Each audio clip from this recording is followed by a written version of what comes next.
big round of applause as our teachers take the lead. Hello everyone. Tuesday ನಮ್ಮ ಕಾಲೇಜಲ್ಲಿ inter class competition ಇತ್ತು. ಈ ಕಾಂಪಿಟೇಷನಲ್ಲಿ ನಾವು ಸ್ಕ್ರಿಪ್ಟ್ನ 2 days ಅಷ್ಟೇ ಪ್ರಾಕ್ಟೀಸ್ ಮಾಡಿದ್ವಿ.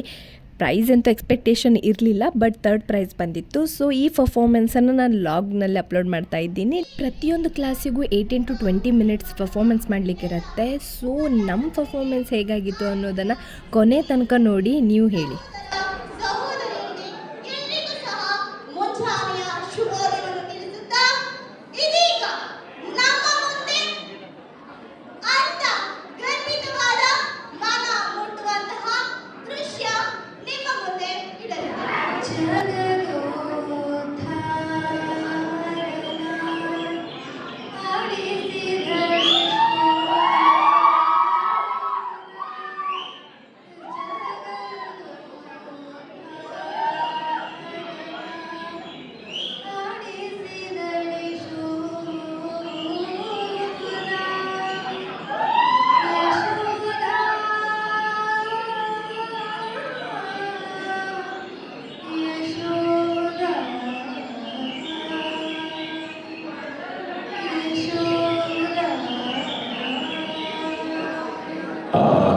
ಬೆಳಿಗ್ಗೆ ಬೆಳಿಗ್ಗೆ ಅಲಾರ್ಮ್ ಕ್ಲಾಕೆ ಬೇಡ, ಇವಳು ಕರ್ಕಶ ಧ್ವನಿ ಇಡೀ ಊರಿಗೆ ಅನ್ಸುತ್ತೆ.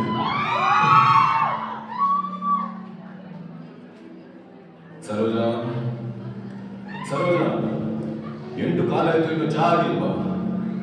ಬರೀ ಹಾಡ್ತಾನೆ ಇರ್ತೀಯ ಅಥವಾ ಇವತ್ತಿಗೆ ಚಹಾ ತರ್ತೀಯ? ಆಯ್ತು ರೀ, ಈಗಲೇ ತರ್ತೇನೆ.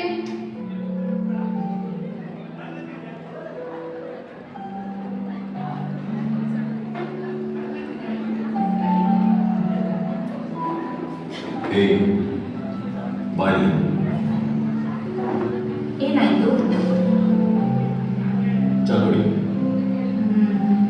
ನನಗೆ ಚಾ ಅಂದ್ರೆ ಆಗಲ್ಲ ರೀ. ಗೊತ್ತು, ಕುಡಿ. ರೀ ಕುಡಿ ಅಂದೆ. ಸಕ್ಕರೆ ಜಾಸ್ತಿ ಆಗಿದೆಯಾ? ರೀ ರೀ, 1 ನಿಮಿಷ, ಇನ್ನೊಂದ್ಸಲ ಮಾಡಿ ತರ್ತೇನೆ. ಬಾ ಬಾ ಬಾ ಬಾ ಬಾ ಬಾ, ಪೂರ್ತಿ ಕುಡಿ. ರೀ ರೀ, ಬೇಡ ರೀ. ಕುಡಿತೀಯ ಅಥವಾ? ಇಲ್ಲ, ಬೇಡ. ಕುಡಿಯಲ್ವಾ?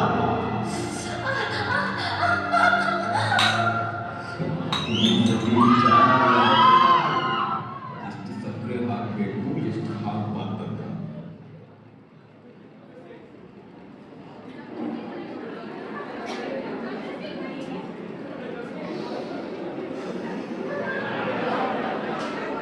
ಮಕ್ಕಳು ಯಾರು ಕಾಣಿಸ್ತಾ ಇಲ್ಲ.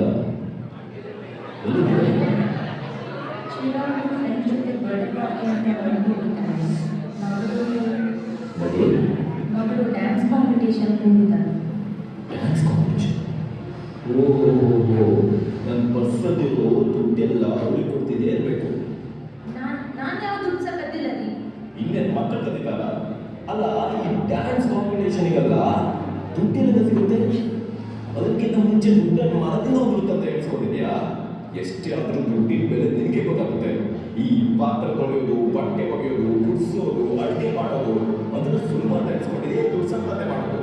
ಬ್ಯಾಂಕಲ್ಲಿ ಒಬ್ಬ ಕ್ಲೈಂಟ್ ಜೊತೆ ಮಾತಾಡಿ ಬಿಸ್ನೆಸ್ ಡೀಲ್ ಮಾಡೋದು ಕಷ್ಟದ ಬಗ್ಗೆ ಪರಿಜ್ಞಾನ ಇದೆಯಾ ನಿಮಗೆ? ಕಾಲ್ ಮಾಡು ಮಗಳಿಗೆ, ಈಗಲೇ ಕಾಲ್ ಮಾಡು. ಆದಷ್ಟು ಬೇಗ ಮನೆಗೆ ಬರಲಿಕ್ಕೆ ಹೇಳು. ಅಮ್ಮ ಒಂದು ಕಡೆಯಿಂದ ಹಾಡೋದು, ಮಗಳಿನ ಒಂದು ಕಡೆಯಿಂದ ಕುಣಿಯೋದು, ಇಬ್ಬರಿಗೂ ಸರಿ ಕಾಲ್ ಮಾಡಬೇಕ ಈಗಲೇ. ಈಗಲೇ ಕಾಲ್ ಮಾಡ್ತಾನೆ.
ವಿಜಯಶಾಲಿಯಾಗಿರುವಂತಹ ತಂಡ ಟೀಮ್ ಗಣ.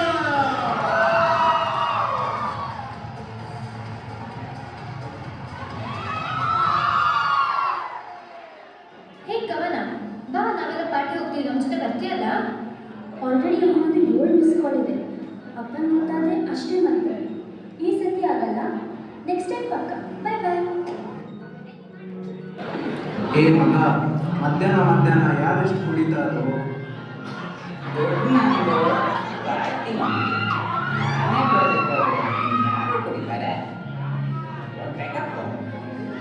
ಅಲ್ಲ ಮಗ, ಇಷ್ಟು ಎಲ್ಲಿಂದ ಬಂತು?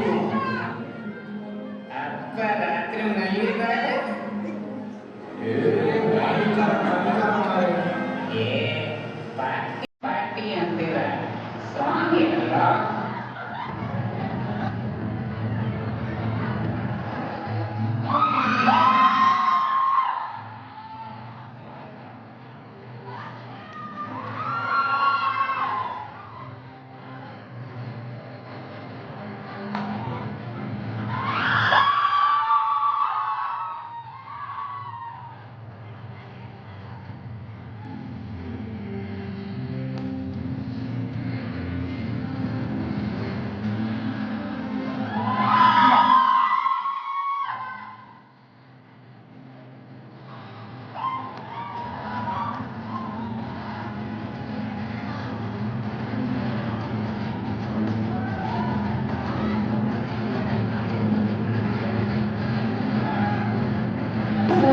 ನಾನು ಬರ್ತಿದ್ದೇನೆ ಅಡುಗೆ ಮಾಡೋದಿದೆ. ನಮ್ದು ಅಡುಗೆ ನಾನು ಕಿಟಕಿಯಿಂದ ನೀವು ವಾಯ್ಸ್ಗೆ ಇದೆ. ಹಾಂ ಅದೆಷ್ಟು ಲೈಕ್ ಮಾಡಿ ಹಾಡು ಹೇಳ್ತೆ ಬರ್ತೀಯ? ಹಾಂ ನಾನು ಮತ್ತೆ ನೆನಪಾಯ್ತು. ಇಲ್ಲ ಒಂಚೂರು ದೂರ ನನಗೆ ಸರಿಗಮನ ಆಡಿಷನ್ ಆಗಿತ್ತು ಅಂದ್ರೆ ನೀನು ಪಾರ್ಟಿಸಿಪೇಟ್ ಮಾಡಲ್ಲ ಬರುತ್ತೆ. ಪಕ್ಕ ಸಲಕ್ಕಾಗುತ್ತೆ. ಏನು ಮಾತಾಡ್ತಿದ್ದೀಯಾ? ನನ್ನ ಗಂಡನ ಬಗ್ಗೆ ಗೊತ್ತಿಲ್ವಾ ನಿನಗೆ? ಅವ್ರಿಗೆ ಗೊತ್ತಾದರೆ ಅಷ್ಟೇ ಮಾತಾಡು. ಗೊತ್ತಾಗಲ್ಲ, ಅರ್ಧ ಗಂಟೆ ಮುಗಿಸಿವಪ್ಪ. ಯಾರಿಗೆ ಎಂಥದ್ದು ಗೊತ್ತಾಗಿಲ್ಲ. ಸೆಲೆಕ್ಟ್ ಹಾಕೋದು ಹಂಗಾರು ಕಷ್ಟ ಇರುತ್ತೆ. ಟ್ರೈ ಮಾಡಿವಪ್ಪ, ನಾನೇ ಮತ್ತೆ ನಿನ್ನ ಜೊತೆ ಬಾ.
ನಮಸ್ತೆ. ಯಾರು ನೀವಲ್ಲ ಅಂತ ಗೊತ್ತಾಗಿಲ್ಲ. ನಾವು ಟಿವಿ ನನ್ನಿಂದ ಬಂದಿರೋದು ಸರ್. ಬನ್ನಿ ಬನ್ನಿ, ಕೂತ್ಕೊಳ್ಳಿ. ಏನು ವಿಷಯ? ಸರಿಗಮ ಇತಿಹಾಸದಲ್ಲಿ ಮೊದಲನೇ ಬಾರಿ ಮೆಗಾ ಆಡಿಷನ್ ಮಾಡದೆ ಶೋಗೆ ಡೈರೆಕ್ಟ್ ಸೆಲೆಕ್ಟ್ ಮಾಡಿದ್ದಾರೆ. ಅದಕ್ಕೂ ನಮಗೂ ಏನು ಸಂಬಂಧ? ಸೆಲೆಕ್ಟ್ ಮಾಡಿರೋದೇ ನಿಮ್ಮ ಹೆಂಡ್ತಿನ. ನಾನು ಹೇಳ್ತೀನ? ನಿಮಗೆ ಗೊತ್ತಿಲ್ವ ಸರ್? ನಾನೇ ಕಳಿಸಿದ್ದು ನನಗೆ ಗೊತ್ತಿಲ್ಲ ಗೊತ್ತಾ. ನಾನು ಸಪೋರ್ಟ್ ಮಾಡ್ತಿದ್ದೆ ಅಷ್ಟೇ ಅಲ್ಲ, ಸಂಗೀತ ಕ್ಲಾಸ್ಗೆ ಕೂಡ ಕಳಿಸುವಂತ ಇದ್ದೆ ಅಲ್ವಾ? ಎಲ್ಲ ಸುಳ್ಳು. ದೊಡ್ಡವ್ರು ಮಾತಾಡುವಾಗ ಮಧ್ಯದಲ್ಲಿ ಬಾರ್ ಹಾಕ್ಬಾರ್ದು ಅಂತ ಗೊತ್ತಿಲ್ಲ ನನಗೆ. ಮತ್ತೆ ಯಾಕೆ ನೀವು ಇಷ್ಟೆಲ್ಲ ಸುಳ್ಳು ಹೇಳ್ತಾ ಇದ್ದೀರಾ? ಅಪ್ಪನಿಗೆ ಎದುರುತ್ತರ ಕೊಡ್ತಿದ್ಯಾ? ಅಪ್ಪನಿಗೆ ಎದುರುತ್ತರ ಕೊಡ್ತೀಯಾ? ನಿಮ್ಗೆ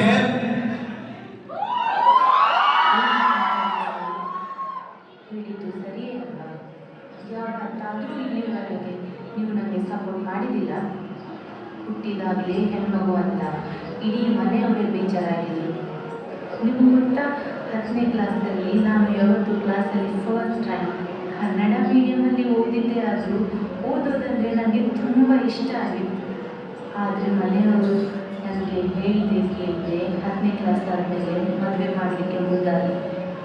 ನೀವು ಮದುವೆ ಮುಂಚೆ ನನಗೆ ಓದಲಿಕ್ಕೆ ಬಿಡ್ತೀರಾ ಅಂತ ಹೇಳಿದ್ರಿ. ಆದರೆ ನೀವು ಕೊನೆ ಸರ್ತಿ ಹೇಗಿದೆಯಾ ಅಂತ ಕೇಳಿದ್ದೆ ನೆನಪಿಲ್ಲ. ನಮ್ಮ ಮನೆಯಲ್ಲೇ ಇದ್ದು ನನ್ನೆದುರಿಗೆ ಇಷ್ಟೆಲ್ಲ ಮಾತಾಡ್ತೀಯ? ನಿಮ್ಮನೆ ಈ ಮನೆ ಕಟ್ಟಲಿಕ್ಕೆ ತಗೊಂಡಿರುವ ಅರ್ಧಕ್ಕಿಂತ ಜಾಸ್ತಿ ದುಡ್ಡು ನನ್ನಪ್ಪ ಕೊಟ್ಟಿರುವಂಥ ವರದಕ್ಷಿಣೆ ಅಲ್ಲ. ಈ ಪಾತ್ರೆ ತೊಳೆಯೋದು, ಬಟ್ಟೆ ಒಗೆಯೋದು, ಅಡುಗೆ ಮಾಡೋದು, ಇದ್ರ ಬಗ್ಗೆ ತುಂಬ ಕೀಳಾಗಿ ಮಾತಾಡಿದ್ರೆ ನೀವು ಬೆಳಿಗ್ಗೆ. ಅದಕ್ಕೆ ಕಾಣಿಸುತ್ತೆ ನಾನು ತವ್ರ ಮನೆಗೆ ಹೋದಾಗ 2 ದಿನದಲ್ಲಿ ಮನೆಯಲ್ಲಿ ಇರಲಿಕ್ಕೆ ಆಗಲ್ಲ ಅಂತ ಮತ್ತೆ ಮನೆಗೆ ಕಳಿಸ್ಕೊಳ್ಳೋದು. ನಾವು ಹೆಣ್ಮಕ್ಳು ಇದ್ದಾಗ ತುಂಬ ಸಸಾರ ಮಾಡ್ತೀರ, ಇಲ್ಲದೆ ಇರುವಾಗ ಮಾತ್ರ ನಿಮಗೆ ನಮ್ಮ ಬೆಲೆ ಗೊತ್ತಾಗೋದು. ಸಾರಿ, ಯಾವುದು ನನಗೆ ನಿನ್ನ ಅರ್ಥ ಮಾಡ್ಕೊಳ್ಳಿಕ್ಕೆ ಆಗಿಲ್ಲ. ನಾನೊಬ್ಬ ದೊಡ್ಡ ಮೂರ್ಖ.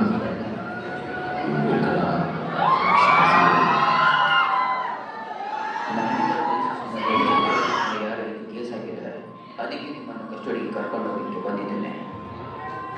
ಹೌದು ಸರ್, ನಾನು ಕಂಪ್ಲೇಂಟ್ ಮಾಡಿದ್ದು. ಪಾಪ ಈ ಹೆಣ್ಮಗುನ ದಿನ ಕೊಡ್ಬೇಕಂತ ನಾನು ಕಂಡಿದೆ. ಹಾಗೇನಿಲ್ಲ ಸರ್, ಇಲ್ಲಿ ಎಲ್ಲ ಪ್ರೀತಿಯಿಂದ ಖುಷಿಯಾಗಿದ್ದೇವೆ ಅಲ್ವಾ ರೀ?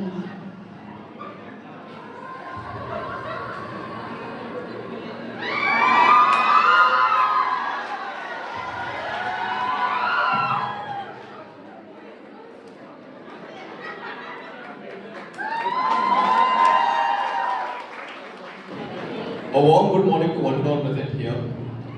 Now, a small storytelling in this variety competition. A story based on anecdote.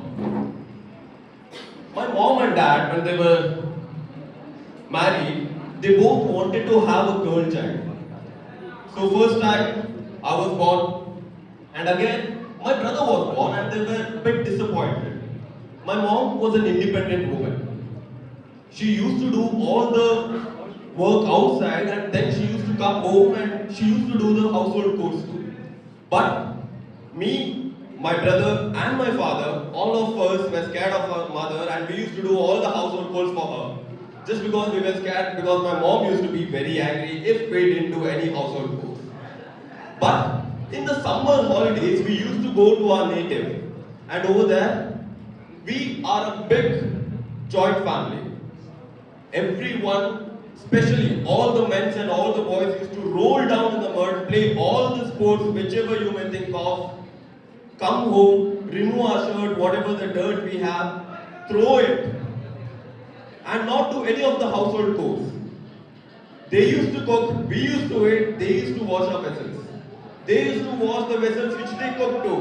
Everything was done by women in our house. Yes, I was raised wrong. Many of us were raised wrong. This is a small skit to show that women are already being empowered in all the outside areas, in all the sectors, in all the jobs. Now it's time for men to empower themselves in the household chores also. And this message we have been giving in this small skit, as Malala Yousafzai rightly said, we all can succeed only when half of us are not held back, but all of us move together in all the work that we are doing.